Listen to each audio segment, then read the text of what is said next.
누구나 힘든 일을 겪으면 우울증이 생길 수 있습니다. 마치 감기처럼 스트레스가 많은 현대인들은 우울증에 많이 시달리고 있는데요. 자, 이번 영상 우울증에 대해서 자세히 알아봅니다. 분당차병원 정신건강의학과 이상혁 교수 자리에 모셨습니다. 안녕하세요. 네, 안녕하십니까. 먼저 자기소개 간단히 부탁드릴게요. 예, 저는 그 연세대학교를 졸업하고 차의대 분당차병원에서 교수로 근무하다가 2009년부터 10년까지 하버드대학교 정신과에서 뇌과학을 공부하고 돌아와서 다시 이제 우울증하고 공황장애, 우울 불안에 대해서 신경과학적으로 연구를 많이 하고 있습니다. 자, 이상혁 교수님은 저랑은 사적으로도 많이 잘 아는 사이죠. 정신건강의학과, 옛날 정신과라고 했는데 정신과 레지던트, 그러니까 수련의 과정을 같이 겪었고 세브란스 정신건강병원이라고 지금 사라졌지만 그 대학병원에서 1년차 때 저랑 같이 당직을 예. 3개월 정도 같이 정말. 고생했던 경험이 있습니다. 집을 못 가고 같이 이렇게 고생을 많이 했던 기억이 많이 납니다. 네. 지금 각자 다른 길을 걷고는 있지만 같이 정신과 의사이기 때문에 자주 만나기도 하고요. 자, 워낙 우울증의 전문가이시기 때문에 모셨는데, 자, 보통 우울증으로 이제 환자가 오게 되면 감정 같은 걸 여쭤볼 거 아니에요. 그러면 보통 어떤 대답이 많이 나오나요? 요새 기분이 좀 어떠세요? 이런 식으로 이제 감정을 묻게 되는데 보통은 잘 모르겠다고 하는 대답들이 제일 많습니다. 사실은 이제 우울증이라고 하는 게 말은 우울이라고 이렇게 얘기가 되고 있지만 그 진단 통계 편람이라고 해가지고 우울에 대해서 주관적으로 기술하는 걸 보면 슬픔이나 공허감 이런 것들이 있고 객관적으로는 눈물이 많이 난다든지 이런 걸로 이제 기술을 하고 있는데 한국 사회의 특징일 수도 있지만 외국에서도 비슷하게 나타난다고 하는데 슬프다라는 표현으로 주된 호소를 하는 경우는 그렇게 많지는 않습니다. 주로는 이제 몸이 아픈 걸로 오기도 하고 또 기운이 없다, 에너지가 없다, 다운된다. 그리고 실제적으로는 다른 증상들로 오게 되는 경우가 많아가지고 감정은 나는 잘 모르겠어요 라고 얘기하는 경우가 감정의 자기 자체에 대한 인지를 잘 못하는 점 이런 호소들이 많게 됩니다. 이 말씀하신 것처럼 새드니스, 슬픔, 눈물을 뚝뚝 흘리면서 네. 슬프다 이렇게 말씀하시는 분은 의외로 많지 않다는 말씀이네요. 네, 맞습니다. 근데 슬프다는 게 이제 결국은 행복하지 않다 이런 뜻이기도 한데 우리나라의 특성만은 아닙니다. 사실은 어떻게 보면은 그 주된 호소가 불안으로 나타날 수도 있고 최근에는 요새는 이제 공황장애가 사회적인 인식도가 높아져가지고 공황으로 호소를 하는 경우도 굉장히 많고요. 가슴이 뛴다든지 불안 초조하다든지 어떻게 죽을 것 같다든지 이런 얘기도 있고 내가 무가치하다든지 이거 아무것도 못할 것 같다. 미래가 없는 것 같다. 또 혐오 같은 걸로 나타나기도 하고 불확실성 같은 것, 잘 확실하지 않은 것들을 잘 못 견디겠다. 이런 식으로 여러 가지 감정들을 호소하는 경우가 많아가지고 부정적인 감정은 다 이렇게 얘기하는 경우가 많이 있는 것 같습니다.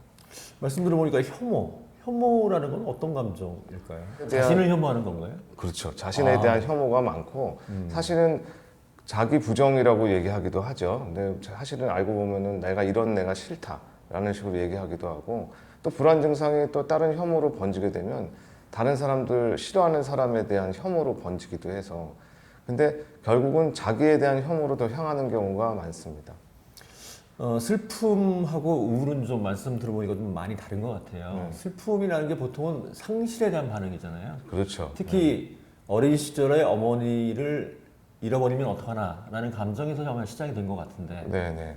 그 사실은 슬픔은 우리가 흔하게 좀 경험을 하는 경우가 많은데 가까운 사람들, 그러니까 남자친구, 여자친구, 젊은 사람들은 그런 분들이 있겠고 또 부모님도 있겠고 또 결혼한 사람들은 부인과 남편 이런 것들이 있을 텐데 그런 게 사실은 헤어지거나 돌아가시거나 어떤 상실의 경험이 있으면 자연스럽게 슬픈 경험이 나오겠죠. 근데 보통은 슬픈 거는 옆에서 알아서 살릴 수 있을 정도로 자꾸 눈물이 나고 가만히 처져 있고 그런 정도인데 우울은 사실은 그 정도보다 더 깊은 정도라고 볼 수 있을 것 같습니다.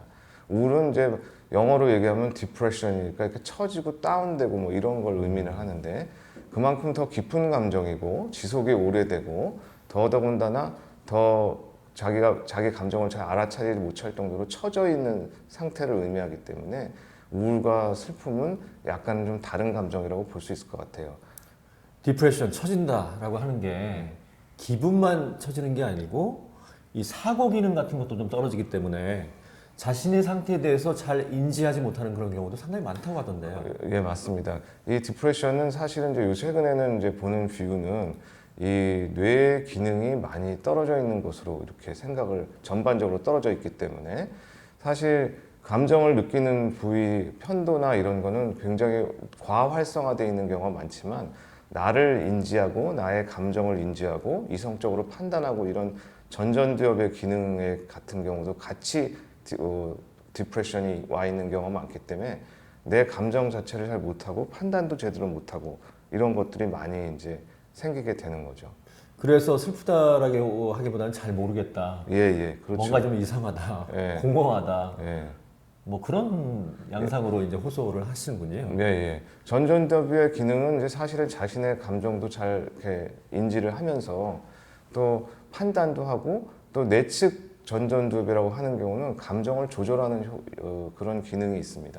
근데 그런 기능조차 다 떨어지기 때문에 감정? 그러면 굉장히 당황하고 이러는 경우도 상당히 많아서 사실 우울증이 감정의 병이긴 하지만은 자신이 감정을 잘 인지하는 능력은 많이 떨어져 있다고 이렇게 얘기할 수 있겠습니다. 근데 문제가 되는 게 이제 우울증이 생기면 생각 자체가 상당히 부정적으로 바뀌잖아요. 예, 예. 희망이 하나도 없는 것 같고. 예, 예. 우리 나쁜 기억은 잘 기억하는 경향이 있습니다. 우리가 이제 생존을 위해서 인류가 발달한 어떤 뇌의 어떤 기전인데요. 사실 이게 계속적으로 반복적으로 이렇게 자기가 경험을 하게 되니까 이 부정 편향 자체가 뇌의 전반적으로 이렇게 각인이 된 상태라고 우울증은 얘기를 할 수가 있어요. 그래가지고 자기가 한번 부정적인 경험을 한번 하게 되면 계속 앞으로도 부정적이 될 것이라고 생각하게 되고 그러다 보니까 대인관계나 사회생활에서 다 부정적으로 판단하다 보니까 자신 없게 되고 실패하게 되는 그런 악순환의 늪에 빠지게 되는 경우가 많이 있습니다. 간혹 직장 같은 데서 보면 사람이 좀 달라진 것 같이 쉽게 그렇죠. 화를 내거나 네. 짜증을 내는 분들도 계신데 그게 사람이 바뀐 게 아니고 우울증의 증상일 수 있다고요. 그럼요. 네. 그런 사실은 아주 흔하게 보이는 감정 중 하나인데 이 진단 어떤 기준에는 아주 강조가 잘 되어 있지는 않아요. 근데 최근에는 이제 아동과 청소년에서는 우리가 이 짜증 내는 것을 우울증의 진단 기준에 포함시키는 것으로 많이 변화가 좀 됐습니다. 사실 근데 아동과 청소년뿐만 아니라 이런 부정 편향적인 사고가 계속되니까 남자들 같은 경우 특히 이 화를 내거나 짜증을 내는 경우가 이렇게 많이 생기게 되죠. 사실 여자분들도 전에는 멀쩡하다가 우리 갱년기 같은 경우 이제 우리 많이 되신 분들은 여성 호르몬도 좀 떨어지고 남성 호르몬이 살짝 있으니까 화를 내고 짜증 내는 식으로 남편한테 얘기하게 되는 경우가 많은데 이런 경우도 이런 우울증의 증상인 경우가 상당히 많습니다. 남성들은 자신의 감정을 사실 여성보다 잘 모르잖아요. 왜 화가 그렇죠. 났는지, 그렇죠. 이게 뭔지. 네. 그래서 이렇게 좀 우울증이 와도 화를 내거나 짜증을 부리는 경우가 더 많다고. 그럼요. 최근에 이제 남자 우울증에 대한 이 연구들이 많이 됐는데 사실 이제 남성 호르몬 테스토스테론이라고 해서 그게 이제 뇌를 약간 변화시켜서 그런 감정을 잘 표현하지 못하게 되는 생물학적인 요인도 있지만 어려서부터 남성다움에 대한 어떤 요구 같은 게 사실 많이 있지 않습니까? 우리 뭐 선생님도 그렇고 저도 그렇고 본 게 좀 많이 힘들었을 텐데 그러니까 사실 감정을 표현하는 거에 대해서 굉장히 사실 힘들어요. 솔직히 말해서 남자가 울고 있는 거 보면 여자분들도 또 옛날에는 남자가 치추에 맞게 왜 이러냐 뭐 이런 식으로 얘기하다 보니까 감정을 표현하는 감정 발달 자체가 사실 잘 되어 있지가 않고 그러다 보니까 다른 식으로 나타나게 되는 경우가 많은데 회피를 하거나 짜증을 내거나 아니면 또 지위가 높은 데 있으면은 딴 사람들을 이렇게 조종해가지고 착취를 하거나 뭐 이런 식으로 나타날 수도 있고 또 나아가서 저녁에 술 먹고 뭐 다른 약 같은 경우도 하게 되는 약물 어뷰즈도 많고 성중독 같은 경우도 생길 수가 있고요. 더 나아가서 일에만 빠져가지고 지내는 일 중독 같은 것도 그런 감정의 표현의 하나가 될 수가 있습니다.